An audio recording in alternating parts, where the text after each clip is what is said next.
Oh, good afternoon. My name is Chris Haddon with Youth Pleasure Employers. I'm delighted to be joined by Nikki Crown from What a Hoot. Hello, Nikki. Good afternoon. How are you? Yes, I'm not too bad. Yourself? Good. Very well, thank you. Good. Well, thank you for giving up your time to speak with me this afternoon. And I guess my first question has to be, can you tell me a little bit about the organisation and what it is you do? Most certainly. Most people like to, when I go into a room, most people go, "Oh, wow, you're the people we need to talk to," because we make gin for a living. So we are distillers. But we create our gin here. It's all distilled here by us, but we've got other parts to our business too. But effectively, we are a gin distillery business. And I mean, you touched on the other parts there. So what kind of teams and people do you have within your gin distillery to facilitate the everyday running of the business? Okay, so as most of our members of the team will say, you have to have quite varied skills to be here. First and foremost, for our businesses, definitely a personality. You've got to have a bit of sense of humour, because we do work quite long hours, and it's quite important to keep a happy, chirpy, smiley face, which sometimes is quite challenging. But yeah, most people within my team, including me, have got that. So skills wise, so whilst we are a production facility, so we produce here, we've also got other aspects of our business. So we've also got a hospitality side, and that is also split into two, our hospitality. So our hospitality part is that we've got a bar here. So we are a wet bar, so people can come in and have a drink here, but we've also got an experience, so an experience lounge, which means we host experiences for people, meaning distillery tours and cocktail masterclasses, and people get to come into the distillery to make their own gin.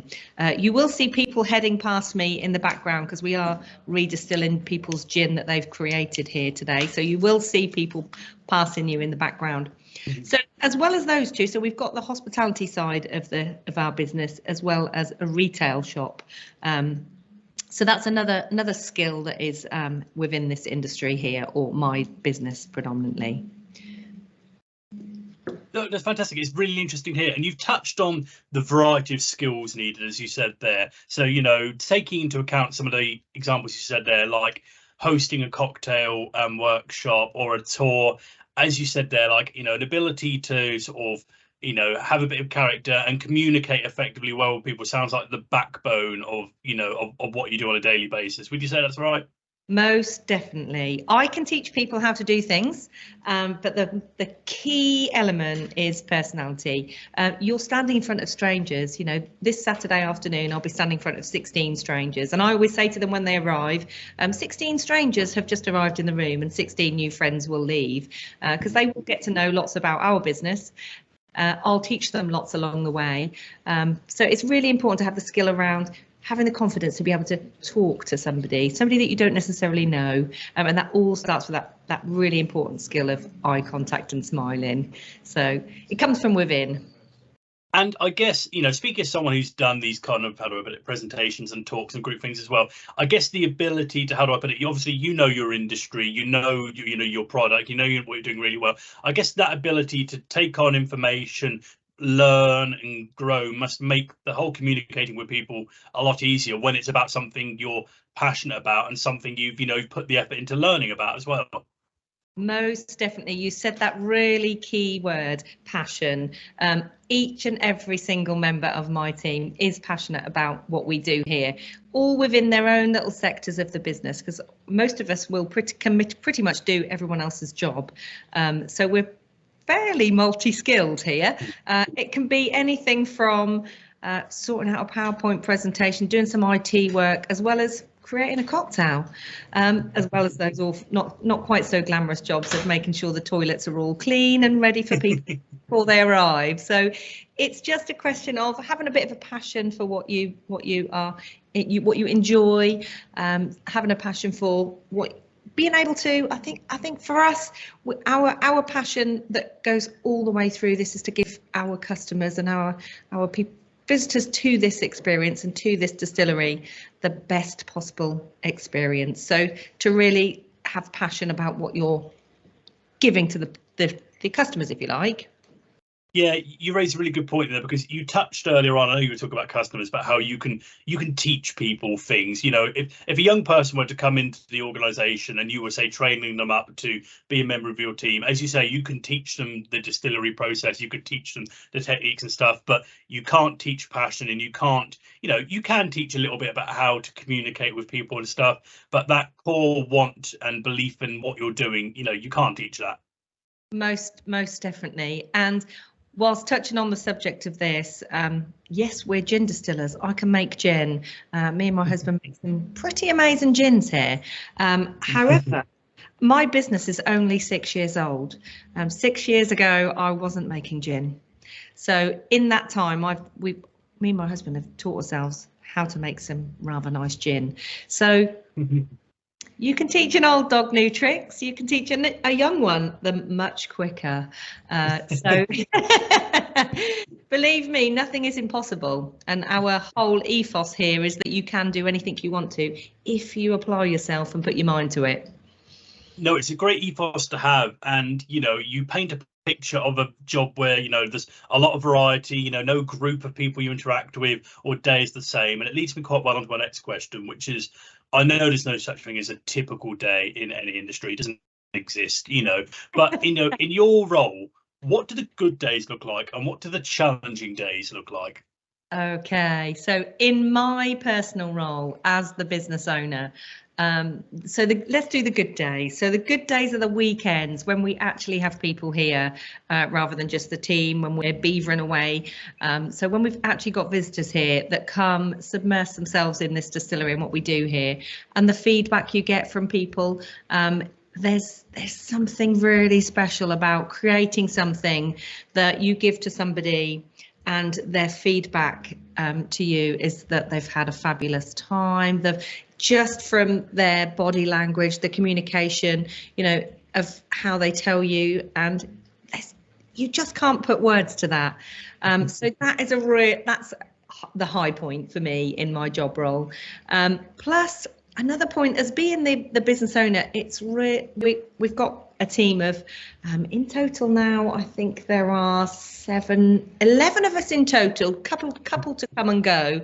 But watching some of my younger team members that have come into this industry not knowing anything about the industry that we are, and to watch them grow and blossom is probably one of my highlights.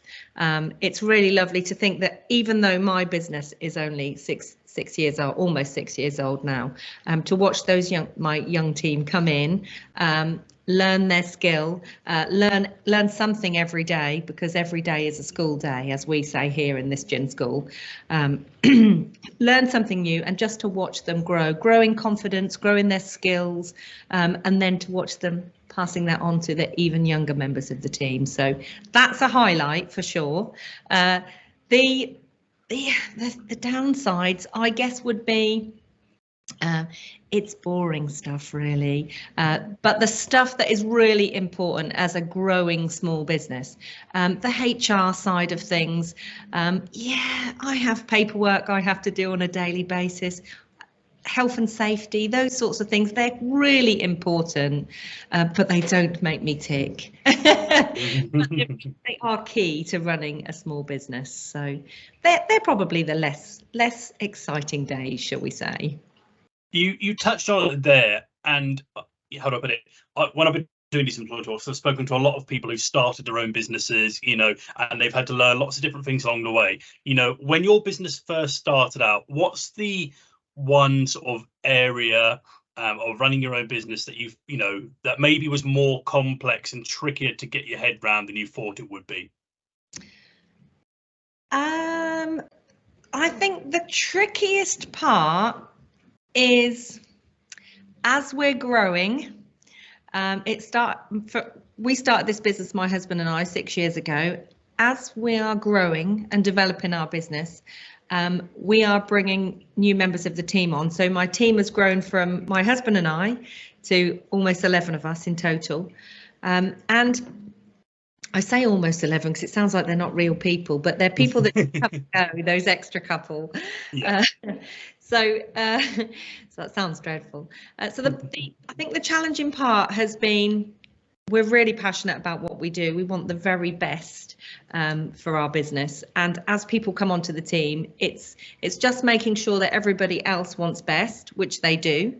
And when you know that they can do the job, it's having the confidence in myself to be able to say, I don't need to do this anymore. You do just as good a job, if not better, than I do. So I think that part has been is very challenging, but also it's, you know, going back to right at the beginning, it's really challenging. You don't really understand the concepts of when you run your own business. It's not a 9 to 5 job. It's not a Monday to Friday job.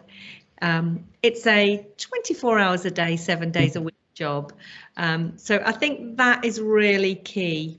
And when we first started this business, my husband still worked for his previous, in his previous role, which was his own business, part-time. So we just had to make the decision to say, right, now is the time to come full-time, both of us, because we always said, if you only give part-time hours, you will only get part-time results. So I think that's a really key message, not to go into anything like that thinking it's all a bed of roses, because whilst it's fabulous, there are some real challenges, mainly around time. You know, you do have to make some pretty big sacrifices. Yeah, Does that and help? you know, though it helps a lot, and it's a really useful, insightful piece of advice, and it actually leads me quite well onto my final question, really, which is all about advice. You know, you've spoken about some of the lessons you sort of learned as the business has developed, and you know, some of the film things you've taken on board. You know, if you had to go back, Nikki, and speak to say a 17, 18-year-old Nikki, you know, you're about to go out on your career journey again, and you know, taking into account some of the maybe mistakes you've made and learned from, successes you've had, what's the one piece of career advice you would go back and give to your younger self?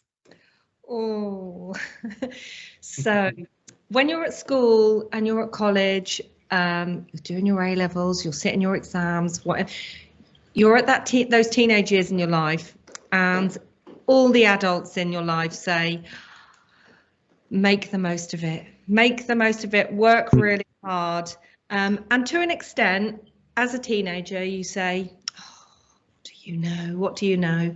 But it's not until you actually leave school or you leave the education system that you think, actually, it was better than I thought it was at the time. So my younger self would say, listen to these adults. They've been on the planet for a little bit longer than we have as teenagers.